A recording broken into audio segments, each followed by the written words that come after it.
¿Qué tal? ¿Cómo están? Un placer acompañarles. Bienvenidos. Aquí estamos como todos los días en el Espacio en Portada, en Telemiño, un ratito para comentar la actualidad. La de este día, ya prácticamente al final de la semana. Esto toca viernes, es día 28. Y están ya preparados aquí en el plato de Telemiño nuestros invitados hoy para que expongan su punto de vista y analicen algunas de las cuestiones que enseguida les vamos a leer para todos ustedes. Son Yago Tavares. ¿Qué tal, Yago? Muy boas. Hola, muy boas, Antonio. Un placer saludar también a José Ángel Vázquez Barquero. Profesor, ¿cómo estás? Buenos días. Encantado. Y encantado de saludar también a Julio Álvarez. ¿Cómo estás, Julio? Muy bien, gracias. Encantado. Buen día. Lectura de los titulares. Venga, vamos allá porque el primero de ellos pone en solfa una cuestión urbanística, pero también una cuestión social, la de atrapados en sus propias viviendas. La quinta parte de los edificios de la ciudad carecen de ascensor, dice la información principal del periódico, y añade en el subtítulo: Gloria García, una de los numerosos mayores con dificultades de movilidad, lleva un año sin poder pisar la calle. Comillas, en el barrio hay más gente sin ayuda y sin poder salir de casa. Incorporamos también pues la meteorología, los espacios urbanos lúdicos y el termalismo de quita y pon. El calor empuja al Miño a los ourensanos. La ola de calor veraniego en pleno abril, que afecta a casi toda España, está respetando por ahora a Ourense, donde la temperatura también es muy alta, pero aún no ha alcanzado máximos para este mes de otros años. No obstante, las orillas del Miño registran gran afluencia, como dice el pie de foto que les acabamos de leer. Encuesta electoral, pues el periódico sigue testando el estado de opinión en muchas villas, en este caso toca en Ribadavia, un PP al alza toca la mayoría absoluta en el concello de Ribadavia.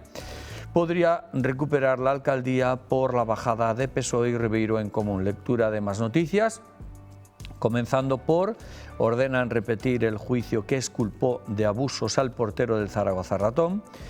Abanca ganó 105 millones de euros en el primer trimestre, casi un 30% más. También baja el desempleo, pero también las personas en edad de trabajar en Ourense. Baltar se disculpa por conducir con exceso de velocidad. Lamento este error, ese entrecomillado que ven ustedes también ahí en sus pantallas. Y por último, la Xunta despliega un operativo de más de 7.000 personas contra los incendios. En lo alto de la portada, ayer Adolfo Domínguez presentó las cuentas. Ahí tienen a Adriana, la presidenta de la compañía textil ourensana, en esa foto perfilada.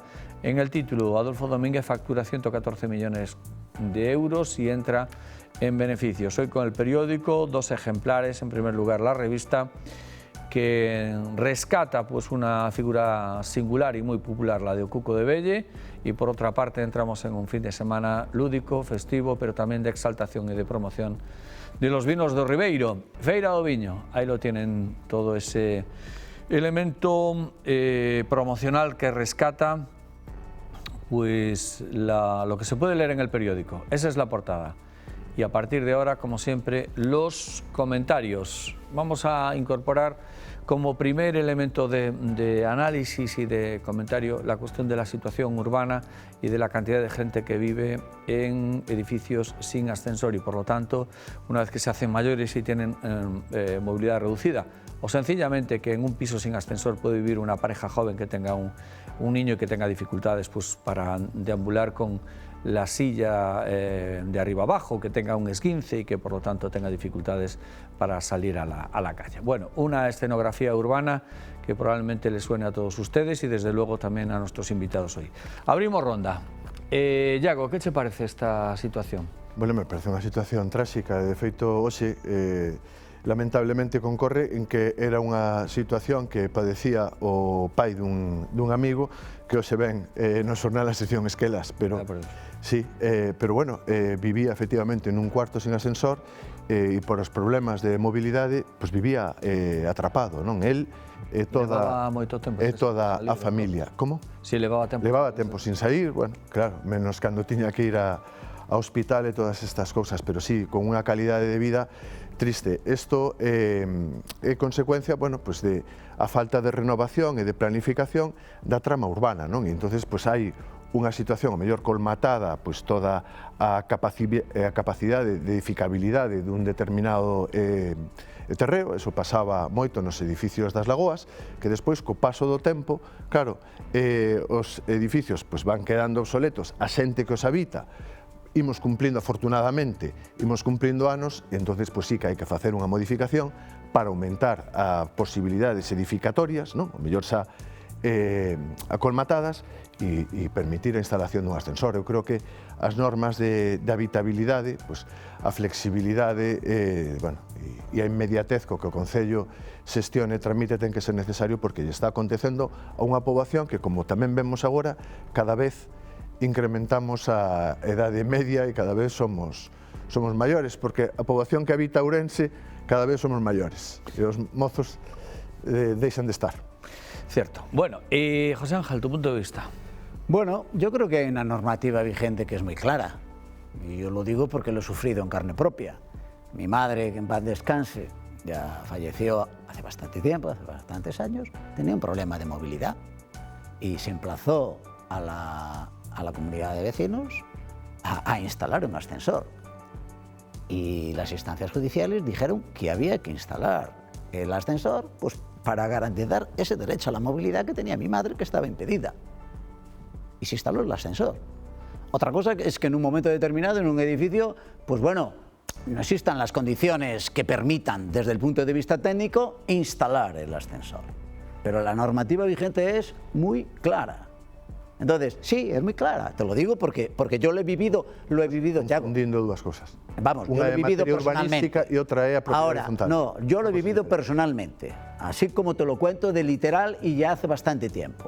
Otra cosa es que estés en un edificio, tú lo decías, colmatado, en un entorno en el cual técnicamente sea imposible instalar un ascensor. Eso es harina de otro costal. Pero bueno, ahí ya ha habido, en ese sentido, se han desarrollado una serie de posibilidades, instalar ascensores por fuera, bueno, lo que sea. O sea, hay una cosa que es evidente, hay una normativa vigente y la gente tiene que ser consciente de eso y por lo tanto tiene que dar los pasos en ese sentido para que el problema se solvente. Ahora, si me hablas de comunidad de propietarios que no tienen recursos, en donde nadie alza la voz, en donde todo el mundo deja ir, bueno, que se cumpla la norma, que para eso están.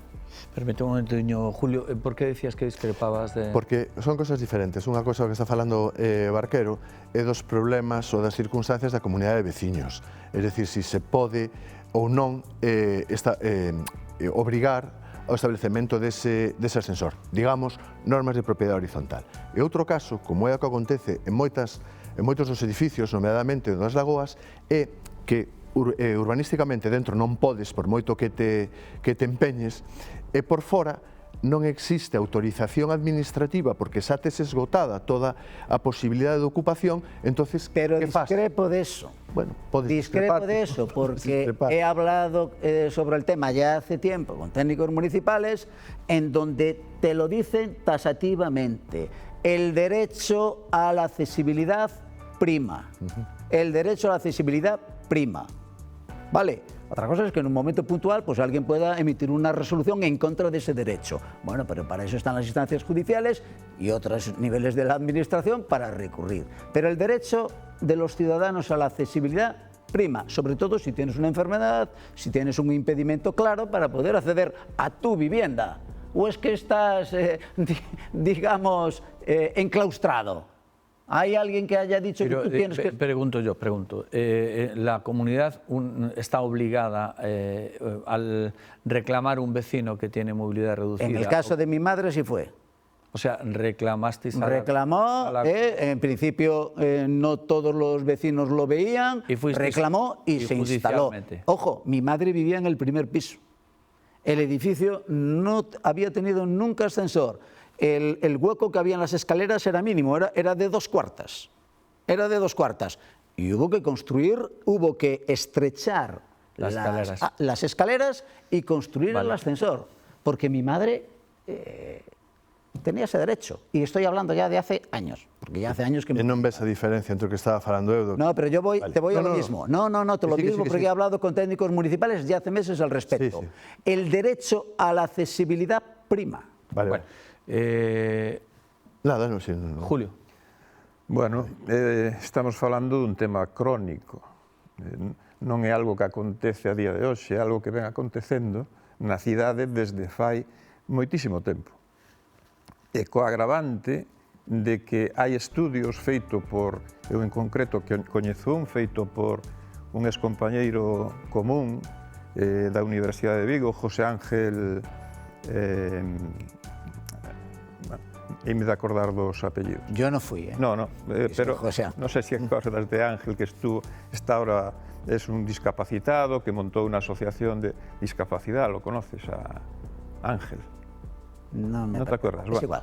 Montó una asociación, fixeron un estudio do que acontece no Casco Vello. Creo que estaba Rodríguez Cide, concelleiro naquel momento, que levaba o tema de vivenda ou algo así, e determinaron, está nas estanterías municipais, está donde determinaba a gravidade na que se atopaban un montón de persoas, moitas delas que viven solas, especialmente no casco histórico da cidade. O problema de accesibilidade, de soedade, e, polo tanto, eu o que pregunto é como é posible que, a pesar de que este problema crónico é gravísimo, como estamos comentando, non haya tido algún tipo de complemento para paliar, a lo menos paliar, porque outra cousa é a discusión legal de como afrontar esta situación, de como afrontamos isto, si no plan de urbanismo, si no cambio de normas de uso de comunitarias, etc.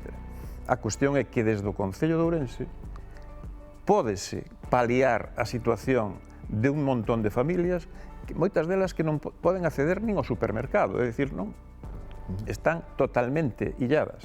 E probablemente moitas desas vivendas, especialmente as do casco histórico, non reúnen as condicións técnicas para que haya unha reordenación da estrutura do inmoble que permita, aínda estreitando as escaleiras, instalar un ascensor e que, polo tanto, se ven condenadas.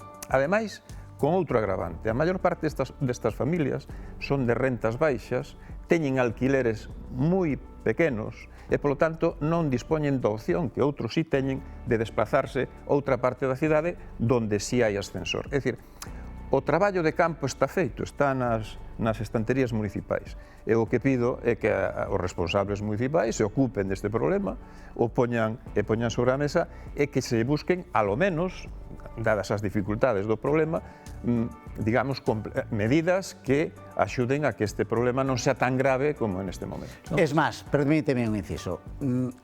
Voy a aceptar tu argumento. Lo voy a aceptar. No, lo voy a aceptar. O lo puedo aceptar. Y en ese sentido, pues vamos a tirar de hemeroteca. En un momento determinado había un proyecto en el casco histórico para rehabilitar el museo. Había un proyecto.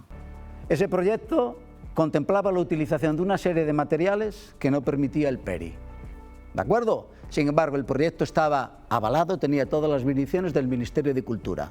Se llevó el tema al PERI, se modificó la normativa y se está reconstruyendo el museo con un elemento constructivo que no contemplaba la normativa local. Pues estamos en la misma. Si efectivamente hay un atranco en ese sentido, hay mecanismos para solventar el atranco. Claro que los hay. Lo lamentable es que estemos en la situación que estamos y la situación no se arregla. Eso es lo lamentable. Bueno, eu estou de acordo co que decía Julio, non? É dicir, aquí hai un problema que ten diferentes orixes, non? Un orixe, eu creo que minoritario, pois pode ser, que pode existir, pero eu creo que minoritario, problemas na comunidade de veciños. Pero hai outro que exixe a intervención do Concello. A intervención do Concello para modificar a normativa urbanística, porque hai que modificar a normativa urbanística, ou incluso a autorización para a reestructuración interna de edificacións. Pero o certo é que existe ese problema e que non é un problema de particulares, de que os particulares non se podan por de acordos, que tamén pode existir, e tamén pode existir un problema de capacidade económica, tamén. Pero eu creo que a Administración sí debe ser consciente de que existe un grave problema nunha poboación singularmente envellecida e debería actuar e non porse de perfil ou por lo menos externalizarlo nos particulares, non? Aparte, yo creo que hay también un grave problema de deterioro de activos económicos, es decir, tú tienes un patrimonio construido muy importante y que tiene graves problemas de edificabilidad y tú prácticamente lo tienes retirado del mercado. Es decir, nadie compra un cuarto piso, por muy bonito que sea, en una zona donde esté, pues hombre, lo puede comprar, sí, de hecho se venden, pero no tiene el mismo tirón que uno que Sí, tenga pero ascensor. si tú vives en ese cuarto piso y tienes una incapacidad... Que sí, ya, pero eso quedó claro. Bueno, vamos a la pausa para la publicidad. Volvemos de inmediato. En la segunda parte planteamos ya otros asuntos. Hasta ahora.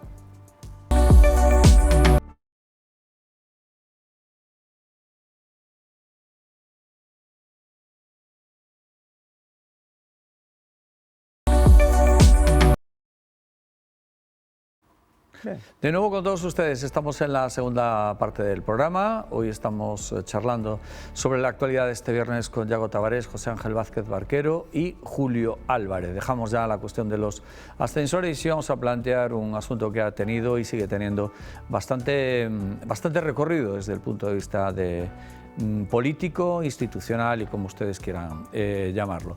Volvemos a la cuestión de Manuel Baltar y su multa por circular a 215 km por hora. Un Manuel Baltar que ayer mismo enviaba a los medios de comunicación una carta en la que venía a decir que había sido un fallo, concretamente fue un error, y que asume digamos que la situación que se ha generado, que pide disculpas por esta circunstancia. Yo no sé si esta petición de disculpas es lo suficiente como para acallar todas esas voces que se han oído en estos últimos días, si vamos ya a otra cosa o si por el contrario quedan rescoldos. No lo sé. En todo caso pido opinión a nuestros invitados hoy. Arrancamos, Yago. Bueno, arrancamos despacio. Sí. Arrancamos a velocidad que queiras. No, moi rápido, non tan rápido como presidente da Deputación.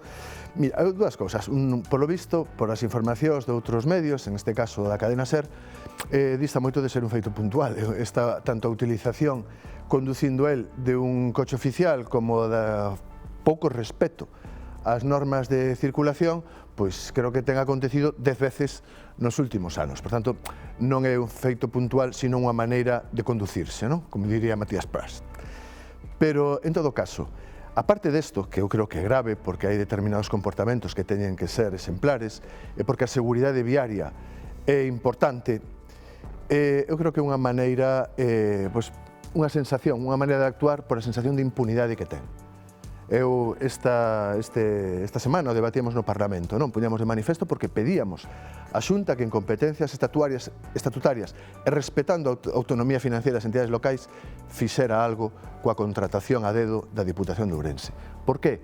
Porque este señor leva, incluso despois de un informe de fiscalización moi contundente do Consello de Contas do 18, contratando a dedo millóns de euros en presuizo do tecido empresarial e en presuizo incluso dos servicios da cidadanía.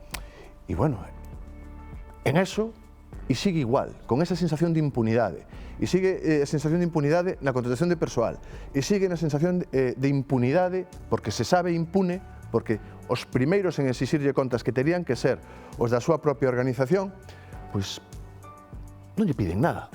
E eu creo que iso é o problema, e isto é unha manifestación máis, de decir, non pasa nada, podo facer o que queira. Bueno, pois eu o que si espero é, como son un demócrata e creo na democracia, que o día 28 se lle diga si pasa algo. Este tipo de comportamentos, tanto en a maneira de conducir a Diputación como os bens da Diputación, pois si pasa algo, si ten consecuencias e que non o admitamos. José Ángel.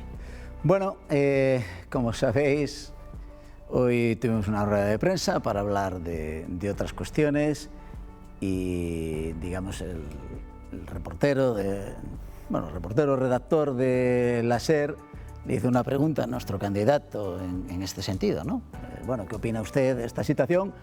Y, claro, en el transcurso de la misma, pues... Le pilló por sorpresa. Consideró lo que tú acabas de decir, ¿no? Lo de que no es la primera vez, es reincidente, van 10 multas en este sentido, se le ha identificado en 3, etcétera, etcétera. La respuesta de Paco fue clara. En primer lugar, leyó unas declaraciones que había hecho el presidente Rueda hace tiempo, de que en política, al igual que en otros órdenes de la vida, cada uno tiene que asumir la responsabilidad de sus hechos, eso por un lado. Por otro lado, dijo también que sobre este tema pues existen muchas dudas. La primera es que, claro, el discurso oficial desde la Diputación y desde el presidente de la Diputación ha sido de pedir disculpas porque era un hecho aislado y según la información de la SER, de hecho aislado absolutamente nada. hay una serie de temas que hay que aclarar en ese sentido. Pues bueno, si era un viaje de placer o no era un viaje de placer, si, bueno, por qué el presidente de la Diputación va conduciendo un vehículo del cual él no es propietario, porque es un vehículo oficial de una institución pública y por lo tanto lo normal es que lo conduzcan los funcionarios, los trabajadores públicos, no el político de turno. Por lo tanto, hay una serie de temas sobre los cuales hay que dar explicaciones y al final la conclusión de Paco fue muy elemental. Bueno, Baltar en su momento apareció aquí como el paladín de la ética, más concretamente propició la elaboración de un código ético en la Diputación. No, bueno, pues que lo aplique. Que aplique el código ético que en su día él auspició. ¿Y si lo aplicase, qué supondría? Si ¿Explicarse? Sí, si lo aplicase el código. Yo no lo sé, no lo he leído, yo no lo he leído, pero hay una cosa que es, apareció aquí como el paladín de la ética, perfecto. Elaboró un código ético, perfecto, que lo aplique. Pero ese código ético entraña qué tipo de responsabilidades. Vamos a ver, hay una cosa que es evidente, y es que el presidente Rueda ya dijo que cada uno tiene que asumir sus responsabilidades. Y hay una cosa que es objetiva, hay un delito penal, o parece ser que hay un delito penal. Bueno, no es objetivo, es un parece ser que hay un delito penal. Entonces hay una serie de cosas que tiene que explicar y que entran en contradicción con la versión oficial de los hechos. Un hecho puntual no es tal hecho puntual. Y luego hay principios éticos que hay que aplicar, que los aplique y que actúe en consecuencia. Pero esa asunción de responsabilidades éticas, ¿cómo quedarían reparadas según tu punto de vista? Yo no, vamos a ver, a mí no me toca, a mí no me toca, claro, es que, no me emplaces a decirte, es que tiene que hacer no sé qué, no, tiene que aplicar, primero, claro, tiene que dar explicaciones. Yo te lo digo porque además tú eres una persona que eres candidata en un partido político, que es el PSOE, que como bien has dicho, habéis dado una rueda de prensa esta mañana por otros asuntos, pero que se incorporó una pregunta que supongo no le pillaría por sorpresa a tu candidato, a Paco Rodríguez. De hecho dijo, yo sabía que esta pregunta iba a tocar. Correcto. Quiero decir, o sea que por lo tanto ahí... Ahora, como cargo público, tú me preguntas como cargo público. Claro, yo te pregunto como cargo público, ¿cómo se quedaría resarcido este... Tiene que dar explicaciones. Vale, perfecto. Y hay que aplicar la normativa vigente. Por un lado, la normativa penal, y ahí ya te dice si es que procede a aplicar la normativa penal. Que yo no sé si procede a aplicar la normativa penal. Y tú tienes que aplicar los códigos de tu institución y los códigos de la organización política a la que perteneces. ¿Vale? Entonces, su institución tiene unos códigos y su organización política tiene unos códigos. Que los aplique. Que los aplique. Vale, te voy a poner un caso. Ese código. Cuando la señora de Lara imputó a miembros del partido de Yago y a miembros de mi partido, ¿vale? Se aplicó la legislación vigente, cada organización política aplicó sus códigos. Vosotros aplicasteis los vuestros y nosotros aplicamos los nuestros. Vale. Aquí a mayores se da la circunstancia de que hay un código ético de la Diputación. En consecuencia, él tendrá que actuar conforme a eso. Vale, perfecto. Julio, que... Bueno, parece que estamos esquecendo en esta diatriba que a legislación ten un sentido. É dicir, a legislación establece un límite de velocidade en autovía a 120 km por hora non porque a alguén se lle ocurriu. Ocurre isto porque exceder desa velocidade pon en risco a seguridade de quen conduce e quen está no entorno, efectivamente. Entón, Baltar, cando fai esta disculpa tan pueril e tan de pouco peso, a lei indetenidamente, o que transmite é que ir a 215, me parece que era o que marca ahora, 215 km por hora é a cousa máis natural do mundo. Porque non se deu conta, non? Esa explicación que dá, foi nunha recta, tal, non sei que, non me din conta. Oiga, eu que teño conducido coches, e seguro que vos tamén, coches de determinada cilindrada, donde a sensación de velocidade se pode ver disminuída, pero que ten en conta kilómetros o aparato perfectamente, a partir de velocidades de 140 km por hora, a min temblan máis pernas en un coche, en un bo coche, en un moi bo coche. A partir de 180 non sei o que se sinte, pero a partir de 215 eso debe ser circuito del jarama, non digo eu. E di que non se deu conta. Logo eu concluyo que iso é o habitual. Non é que o cazaran 5, 6, 7, 8 veces, senón que este home pois, ten un problema e que, polo tanto, tense que someter un problema de educación cívica e un problema de educación vial, porque sistemáticamente, eu concluyo, opino, que ten aí un grave problema. Por lo tanto, o problema político ao que se refería tanto Iago como José Ángel Barquero creo que queda perfectamente centrado, pero a mí me parece que desde o punto de vista da colectividade pois tamén algo hai que facer ademais desas cousas de tipo político, porque sigue a ser un problema de seguridade mañán, pasado, dentro dunha semana e dentro dun mes. Eu non querría circular por esa mesma vía por onde van conductores que teñen este tipo de comportamento. Eu sí quería establecer un matiz porque é unha cousa que é unha teima e insisto moito en ela. A responsabilidade política e a responsabilidade penal non son o mesmo.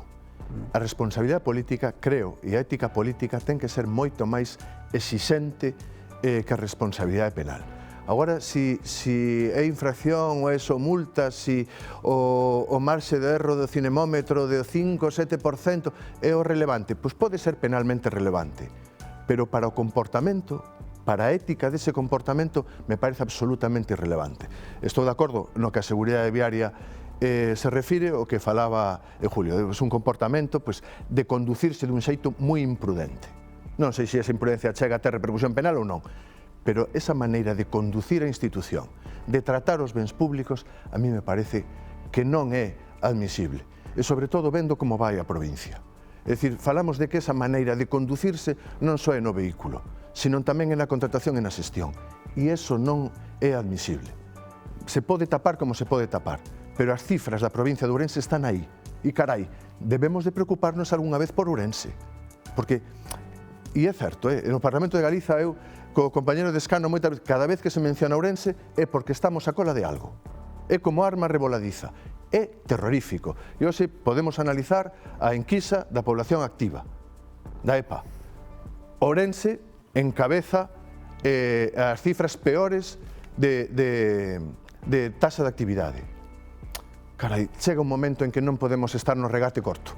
Temos que empezar a pensar en 304.000 cidadáns que son desta provincia e que, por certo, en 1950 eran 467.000. José Ángel. Bueno, yo sigo en la misma. O sea, está... Pensé que estabas consultando. No, porque bueno, yo leo el titular de la región y dice baja el desempleo, pero también las personas en edad de trabajar. Bueno, lo que dice el titular, ¿no? Venimos a analizar y cuando voy dice el titular porque lo dice la encuesta de la población activa. Claro, y cuando voy a la página dice el paro desciende, pero los activos y ocupados también. Bueno, ahí son dos cosas complementarias, ¿no? Evidentemente cada uno tiene su análisis. Hay una cosa que está clara, o sea, ¿por qué bajan los activos? Pues baja porque tenemos una merma demográfica progresiva desde hace tiempo, ¿no? Y por otro lado, ¿por qué desciende el paro? Bueno, pues complementariamente también está relacionado con lo anterior. Lo normal es que si hay menos población, pues también... ¿Qué desciende ocupación? Ya tal. Bueno, y eso está relacionado con la coyuntura económica que se vive en el momento. De cualquier forma, no es coyuntural, hay una cosa que... Lleva muchos años la provincia de Ourense... Perdiendo población. No.